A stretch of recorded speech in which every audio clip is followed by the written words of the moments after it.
it chapter by chapter, one bite at a time. So many adventures and mountains we can climb. Take it word for word, line by line, one bite at a time.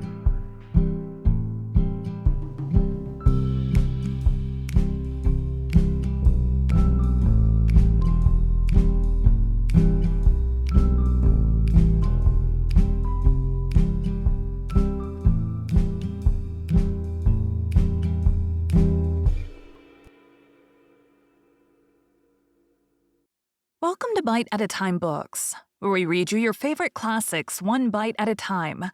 My name is Bree Carlile, and I love to read, and wanted to share my passion with listeners like you. If you want to know what's coming next and vote on upcoming books, sign up for our newsletter at biteatatimebooks.com. You'll also find our new t-shirts in the shop, including podcast shirts and quote shirts from your favorite classic novels. Be sure to follow my show on your favorite podcast platform so you get all the new episodes. You can find most of our links in the show notes. But also our website, biteatatimebooks.com, includes all of the links for our show, including to our Patreon to support the show, and YouTube, where we have special behind the narration of the episodes. We're part of the Bite at a Time Books Productions Network. If you'd also like to hear what inspired your favorite classic authors to write their novels, and what was going on in the world at the time, check out the Bite at a Time Books Behind the Story podcast, wherever you listen to podcasts. Please note, while we try to keep the text as close to the original as possible, some words have been changed to honor the marginalized communities who've identified the words as harmful, and to stay in alignment with Bite at a Time Books' brand values. Today we'll be continuing Little Women by Louisa May Alcott. 45. Daisy and Demi. I cannot feel that I have done my duty as humble historian of the March family without devoting at least one chapter to the two most precious and important members of it. Daisy and Demi had now arrived at years of discretion, for in this fast age, babies of 3 or 4 assert their rights, and get them too, which is more than many of their elders do. If there ever were a pair of twins in danger of being utterly spoiled by adoration, it was these prattling brooks. Of course, they were the most remarkable children ever born, as will be shown when I mention that they walked at 8 months, talked fluently at 12 months, and at 2 years they took their places at table and behaved with a propriety which charmed all beholders. At 3, Daisy demanded a needler, and actually made a bag with 4 stitches in it. She likewise set up housekeeping in the sideboard, and managed a microscopic cooking stove with a skill that brought tears of pride to Hannah's eyes, while Demi learned his letters with his grandfather, who invented a new mode of teaching the alphabet by forming the letters with his arms and legs, thus uniting gymnastics for head and heels. The boy early developed a mechanical genius which delighted his father and distracted his mother, for he tried to imitate every machine he saw and kept the nursery in a chaotic condition, with his sew-in sheen, a mysterious structure of string, chairs, clothespins, and spools, for wheels to go wound and wound. Also a basket hung over the back of a big chair, in which he vainly tried to hoist his too confiding sister, who with feminine devotion allowed her little head to be bumped till rescued, when the young inventor indignantly remarked, "Why, Mar, that's my lully waiter, and me's trying to pull her up." Those utterly unlike in character. The twins got on remarkably well together and seldom quarreled more than thrice a day.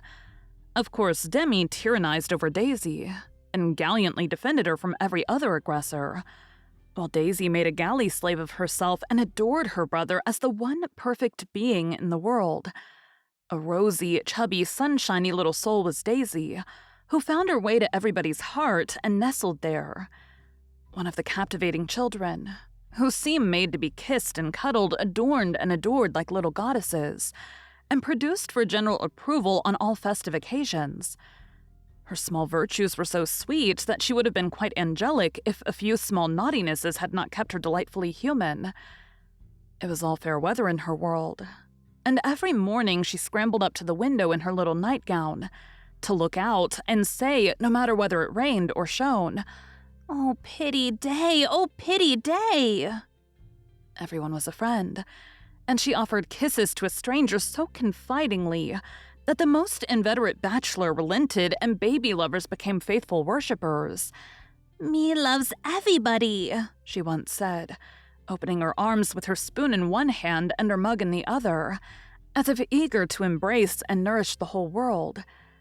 As she grew, her mother began to feel that the dovecote would be blessed by the presence of an inmate as serene and loving as that which had helped to make the old house home, and to pray that she might be spared a loss like that which had lately taught them how long they had entertained an angel unawares. Her grandfather often called her Beth, and her grandmother watched over her with untiring devotion as if trying to atone for some past mistake, which no eye but her own could see. Demi, like a true Yankee, was of an inquiring turn, wanting to know everything, and often getting much disturbed because he could not get satisfactory answers to his perpetual "what for?" He also possessed a philosophic bent to the great delight of his grandfather, who used to hold Socratic conversations with him in which the precocious pupil occasionally posed his teacher, to the undisguised satisfaction of the womenfolk. "What makes my legs go, Grandpa?" asked the young philosopher, surveying those active portions of his frame with a meditative air, while resting after a go-to-bed frolic one night. "It's your little mind, Demi," replied the sage, stroking the yellow head respectfully. "What is a little mine?" "It is something which makes your body move, as the spring made the wheels go in my watch when I showed it to you." "Open me. I want to see it go wound." "I can't do that, any more than you could open the watch. God winds you up and you go till he stops you." "Does I?" And Demi's brown eyes grew big and bright as he took in the new thought. "Is I wound it up like the watch?" "Yes, but I can't show you how, for it is done when we don't see." Demi felt of his back, as if expecting to find it like that of the watch, and then gravely remarked, "I guess Dodd does it when I's asleep." A careful explanation followed, to which he listened so attentively that his anxious grandmother said, "My dear, do you think it wise to talk about such things to that baby? He's getting great bumps over his eyes and learning to ask the most unanswerable questions." "If he is old enough to ask the questions, he is old enough to receive true answers. I'm not putting the thoughts into his head, but helping him unfold those already there. These children are wiser than we are, and I have no doubt the boy understands every word I have said to him.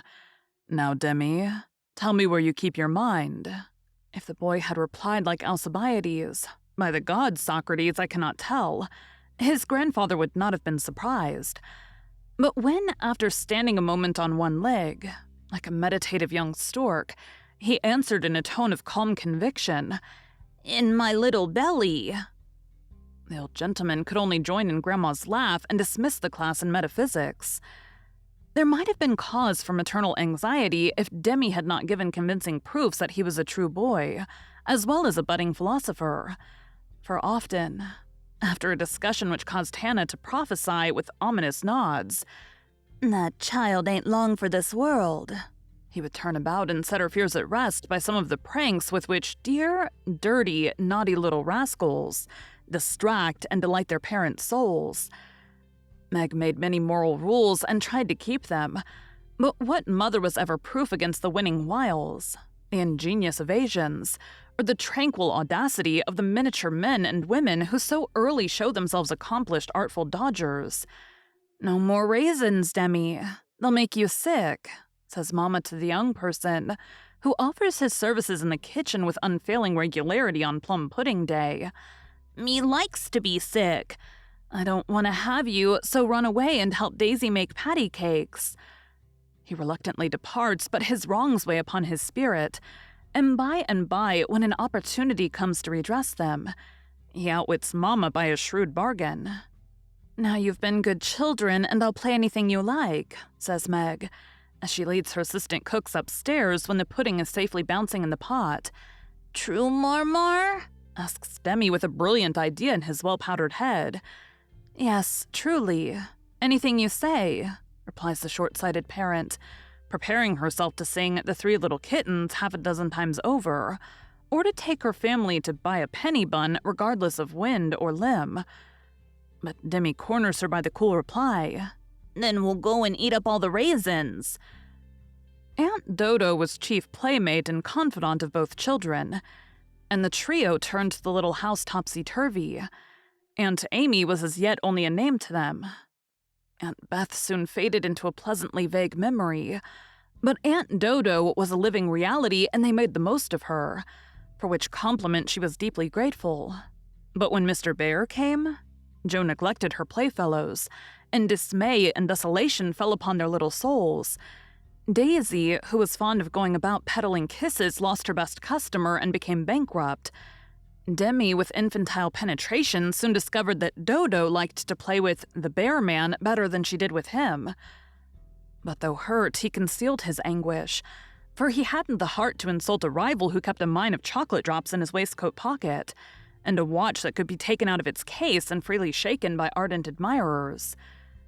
Some persons might have considered these pleasing liberties as bribes, but Demi didn't see it in that light, and continued to patronize the bear man with pensive affability, while Daisy bestowed her small affections upon him at the third call, and considered his shoulder her throne, his arm her refuge, his gifts treasures of surpassing worth.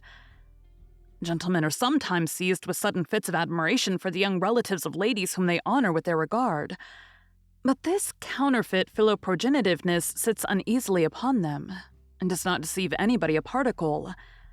Mr. Bear's devotion was sincere, however likewise effective, for honesty is the best policy in love as in law.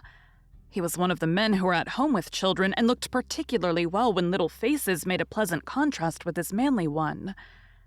His business, whatever it was, detained him from day to day, but evening seldom failed to bring him out to sea. Billy always asked for Mr. March, so I suppose he was the attraction. The excellent papa labored under the delusion that he was, and reveled in long discussions with the kindred spirit, till a chance remark of his more observing grandson suddenly enlightened him. Mr. Bear came in one evening to pause on the threshold of the study, astonished by the spectacle that met his eye. Prone upon the floor lay Mr. March with his respectable legs in the air, and beside him, likewise prone, was Demi, trying to imitate the attitude with his own short, scarlet-stockinged legs, both grovelers so seriously absorbed that they were unconscious of spectators, till Mr. Bear laughed his sonorous laugh, and Jo cried out with a scandalized face, Father, here's the professor!" Down went the black legs, and up came the gray head as the preceptor said with an undisturbed dignity, "Good evening, Mr. Bear. Excuse me for a moment. We are just finishing our lesson. Now, Demi, make the letter and tell its name." "I knows him!"